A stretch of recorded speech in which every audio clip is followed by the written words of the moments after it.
Il était une fois un homme qui vivait dans une ville et qui y avait vécu toute sa vie. Toute sa vie.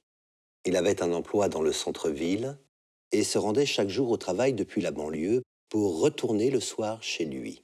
Je m'appelle Marie-Lys et je suis plasticienne sonore. Je suis ravie d'être ici à Amiens, à la bibliothèque de Camon, pour présenter cette œuvre in situ qui parle du paysage sonore de la ville de Paris confinée et d'un récit de Neil Gaiman qui est tiré du Sandman. J'ai commencé à travailler sur l'art sonore et j'ai découvert l'art sonore quand j'étais à l'université de Picardie Jules Verne, auprès de mes enseignants. Et c'est pas un attrait qui est né non plus du jour au lendemain, parce que j'ai fait de la musique quand j'étais plus jeune, à travers le chant, avec du piano aussi. Finalement, c'est vraiment l'expérimentation du son, toutes les découvertes qui ont été faites par l'ORTF, pour le club d'essais radiophoniques, etc., qui m'ont vraiment inspirée à découvrir ce que c'était cette matière sonore et comment on pouvait créer quelque chose à partir d'une matière qui est invisible. On m'a fait la proposition de créer une installation. Et donc je suis allée enregistrer dans certains endroits le son de la ville qui était tout à fait inouï. Je suis aussi électroacousticienne et je développe actuellement un projet qui s'appelle Monyang, pour lequel je prépare un premier EP. Dans ce projet musical, je mêle des sons électroacoustiques à des sons plus électroniques dans un système acousmatique, donc de sons spatialisés. Et on aura l'occasion de découvrir le morceau Vaha bientôt, au mois de février, lors de la soirée électroacoustique qui se tiendra à la bibliothèque de Camon. Planète. Combien de temps avant que les usagers commencent à discuter entre eux? Qui ferait l'amour à qui? Qui serait dévoré si les vivres venaient à manquer?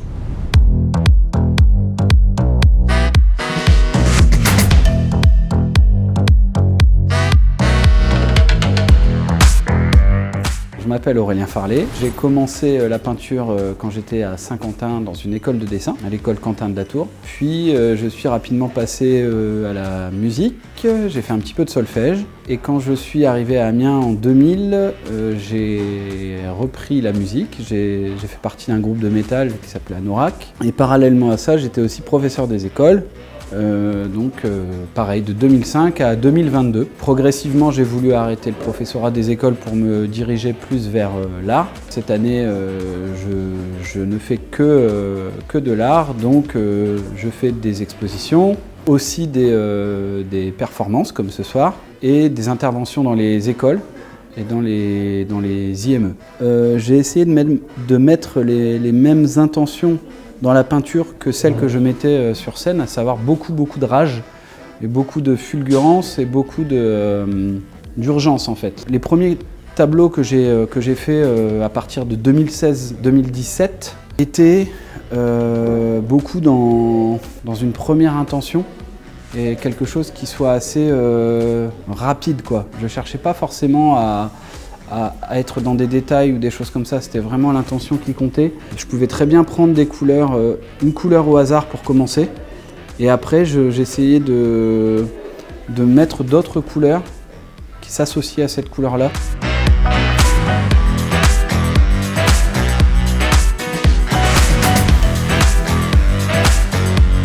Mon premier rapport à l'art, c'est le dessin, c'est pas la peinture. C'est une école de dessin. Et après je suis passé en 2017, c'était vraiment important pour moi de faire de la peinture parce que c'était un besoin. Je voulais toujours avoir un pied sur la scène et avoir toujours ce côté musique à côté de moi. C'est pour ça que j'ai vite associé des musiciens différents à mon style de peinture, et ça toujours devant des gens. Parce que ce qui me plaît, c'est vraiment l'énergie qui est ressentie pendant une soirée. J'ai préféré mettre de plus en plus de couleurs. Donc ça a été de plus en plus coloré et ça a été de plus en plus concret, mais pas dans le sens figuratif, dans le sens géométrique. C'est-à-dire que les nappes de couleurs qui pouvaient être étalées auparavant là devenaient un petit peu plus concises, plus géométriques, et il fallait que les fresques que les enfants voient tous les jours soient joyeuses et colorées. J'ai voulu mettre des toiles qui sont assez anciennes ici. C'est un côté très sombre. En fait, il y a vraiment des personnages, des monstres, des têtes, des paysages assez dark en fait, mais que j'aime beaucoup. Mais aujourd'hui, ce que je vais faire en performance, c'est quelque chose justement qui commence comme ça, qui est très sombre, mais qui termine très coloré. Donc ça c'est pour un petit peu symboliser mon parcours en fait. On m'a dit qu'il fallait que je mette des toiles plus colorées au niveau des livres des enfants. Donc j'ai choisi dans mes toiles anciennes, les toiles plutôt colorées, et toute cette partie-là est plutôt dark, et plutôt dans les noirs ou dans des choses assez... voilà, ça par exemple, c'est assez noir, quoi. En fait, ça apprend à se connaître, et l'important, je pense que c'est se connaître dans la vie, pour pouvoir après jongler avec les émotions.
Je m'appelle Charlotte Chicot, je suis une artiste pluridisciplinaire basée à Chartres et j'ai fait un parcours assez classique au niveau des beaux-arts.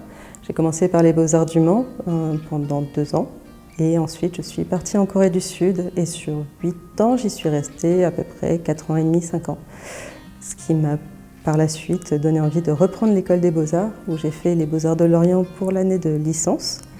Et j'ai terminé aux Beaux-Arts de Bourges pour le master et pour une formation complémentaire CEPIA d'intervention artistique en milieu médico-sociaux et scolaire.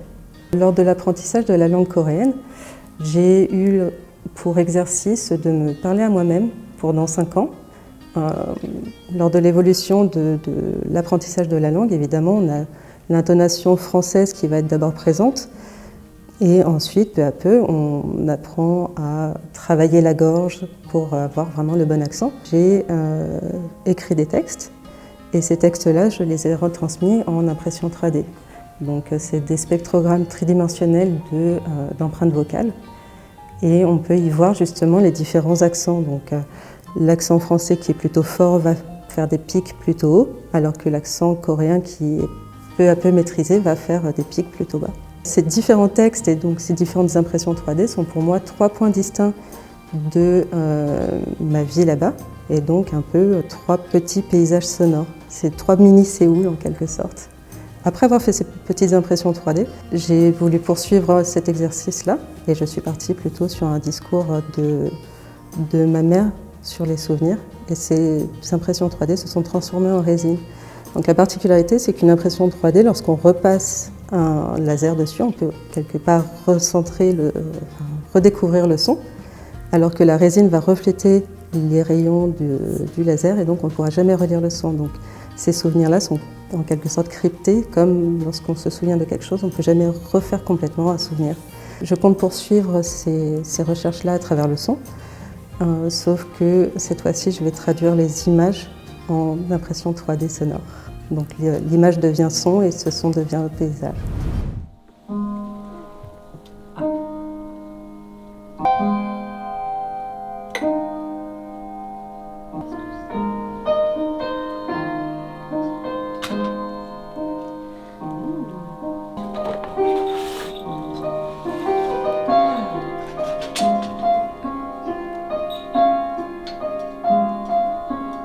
Ici et là, c'est un spectacle qu'on a travaillé tout de suite en équipe. L'idée est partie d'un défi un peu scénographique que je m'étais posé. C'était de traverser les 4 saisons avec le postulat de départ qu'il y a une maison pleine de choses du quotidien. Et en fait, ces choses-là, les objets de tous les jours, sortent de la maison au fur et à mesure des saisons pour créer des arbres pour chaque saison.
Et la maison à la fin doit être vide pour pouvoir la transporter et aller ailleurs dans d'autres aventures. Et donc on a travaillé tout de suite avec Olivier Guillemin qui a travaillé les images et on n'avait presque rien au début sauf cette structure de la cabane, de la maison, et que j'avais imaginé comme il y a maintenant des écrans panneaux qui vont bouger dans la maison et faire différents écrans de projection.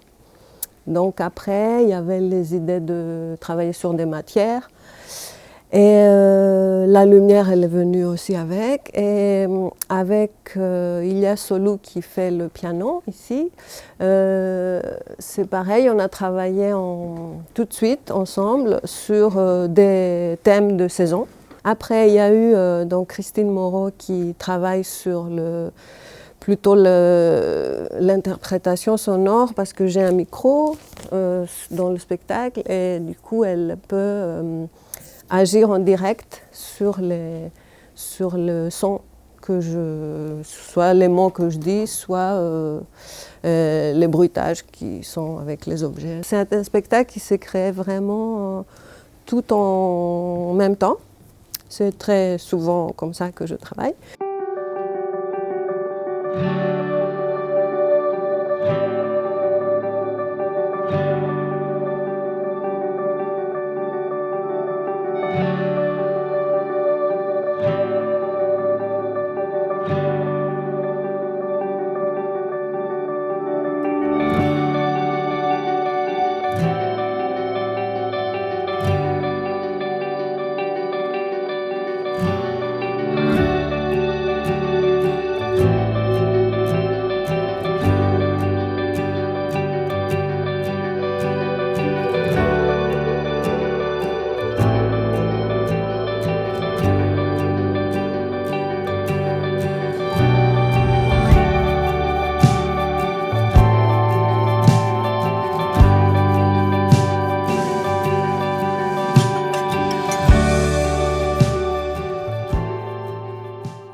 je suis Inès de Domaidi, j'ai 27 ans depuis hier. Je viens du sud de la France et j'ai fait des études d'art du spectacle universitaire. Puis quand je suis arrivée à Amiens, j'ai voulu joindre ma pratique et mes connaissances théoriques. Donc j'ai intégré le conservatoire, tout d'abord dans un cursus théâtre et puis à l'université, j'ai découvert dans le cadre de travaux dirigés l'univers de la marionnette et plus spécifiquement du stop motion. Et je suis tombée dedans après. Après le cursus théâtre, j'ai passé une audition pour rentrer en cycle d'enseignement professionnel en marionnette qui prépare notamment au concours d'école. Et ensuite, dans le parcours, j'ai cheminé jusqu'au master de recherche et création. Donc dans le cadre de mes recherches et de mon master, j'ai notamment travaillé sur ce projet qui initialement était un projet de fin d'études à la fois pour le conservatoire mais aussi dans le cadre de l'université. C'est à partir d'un roman d'Emmanuel Laborie qui s'appelle Le cri de la mouette. Pendant longtemps, le projet a porté le titre du roman. Et puis, il s'est trouvé un nom assez récemment parce qu'on s'est rendu compte que finalement, ce qui nous intéressait, c'était un peu la progression et l'évolution, la métamorphose du personnage, de comment elle se libère de ses carcans pour arriver à aller à la rencontre de l'autre, pouvoir communiquer avec le monde et trouver sa propre langue.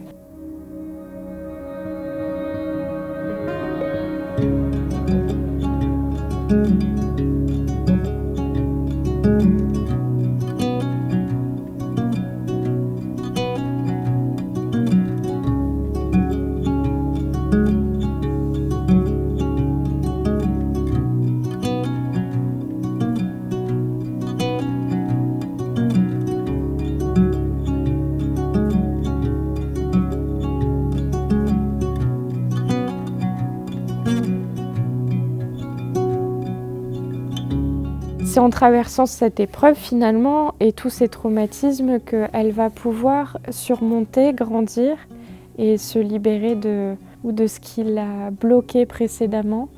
Et elle va se construire un intérieur et acheminer sa construction propre. Et du coup, elle est suffisamment apte à se sentir prête à aller au contact de l'autre. Et c'est pour ça que le dernier signe en langue des signes, c'est le mot contact.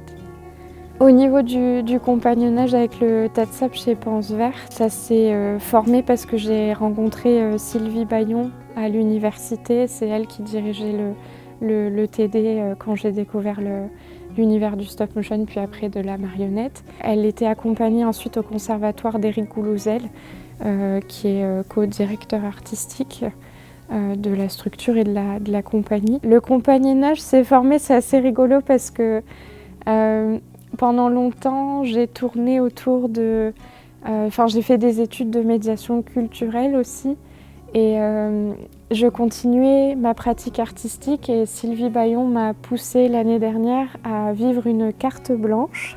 Donc c'était un premier beau défi où en 3 jours, j'ai monté une petite proposition d'une 30aine de minutes qui s'appelle Aqua Memoriam et c'est du théâtre d'objets avec des objets récupérés dans l'eau.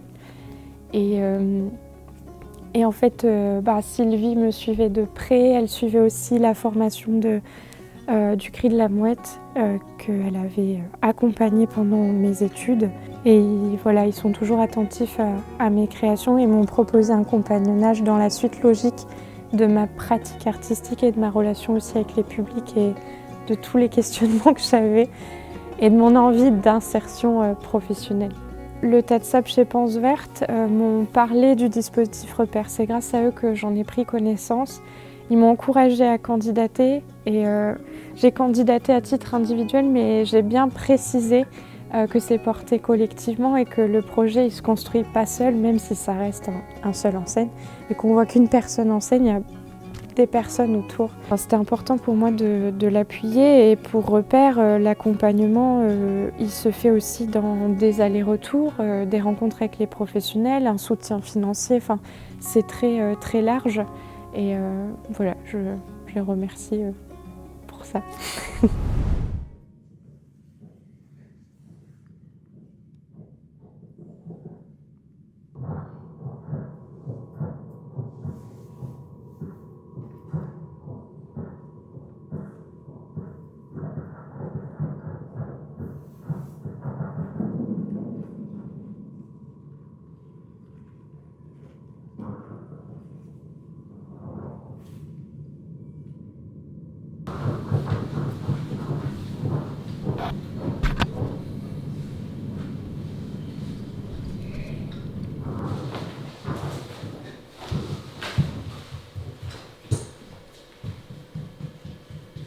J'ai fait 6 ans de conservatoire avec l'obtention du DNOP à la clé, donc diplôme national de comédien.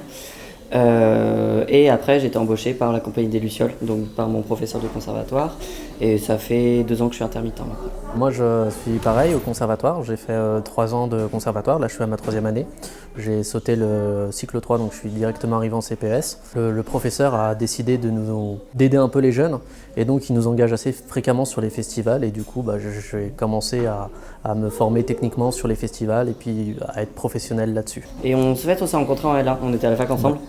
Donc du coup, on a continué à se parler. Et puis pour ton projet de fin de conservatoire, Andreas m'a rappelé et m'a dit vas-y on danse. Et puis on est parti là-dessus. Finalement, on s'est rejoints et puis on a discuté une après-midi et on s'est tout de suite dit ah ouais c'est ça qu'on veut faire. Ouais, et finalement, on s'est entendu direct. Donc vu que c'est carte blanche, on s'est un peu dit ok on fait quoi, on part sur quoi. On a eu la même idée un peu au même moment. On dit ok on part sur ça et puis on a tenté quoi. Du coup sous la houle. Projet qui parle plus ou moins d'un marin en détresse qui commence par sa mort sous le fond et on remonte tout le parcours jusqu'à le début de la tempête sur le bateau. Donc on essaie de faire à l'envers avec le son et avec la danse. Donc c'est un voyage en arrière à essayer de choper, mais suffisamment métaphorique pour entendre peut-être d'autres possibilités, on va dire, d'autres univers.